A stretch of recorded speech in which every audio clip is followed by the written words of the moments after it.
supply, the grave men to pick you out. Ωραία, πώς πρέπει να κάτσεις πιο πίσω τώρα για το σημείο αυτό. Είναι κορύφωση ρε εσύ.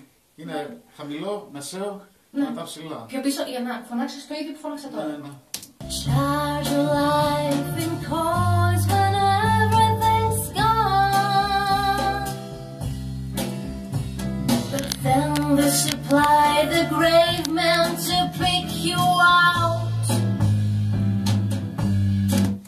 Ακούμε όλη τη φράση μαζί. Say if you climb a hill, you've seen it all. Charge your life in coins when everything's gone.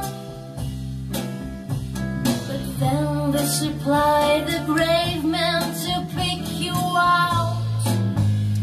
Σούπερ. Μπράβο ρε κοπέλα. Λοιπόν, κάτσε να μ' ακούς καλύτερα λίγο στο μέσα. Λίγο πιο δυνατά. Οπότε μας μένει τέταρτη. Ναι. Μ' ακούς τώρα λίγο πιο δυνατά. Λοιπόν. Τώρα μ' ακούς πιο δυνατά, έτσι. Τέλεια, σ' ακούω. Οκ. Και θα πιο κενερό στο όνομά σου. Σιγά ρε. Θα έπινε ούτως ή άλλως. Α, μπράβο. Άγιος και έτσι παπάς. Να πάει να σου ρίξει τα γόνατα να πέσει στο τζάμι. Κάτσε γιατί βάρνα τώρα. Επικίνδυνα. Όχι, αυτό το δισκάκι θα βγει. Έλα, κλείσει την κάμερα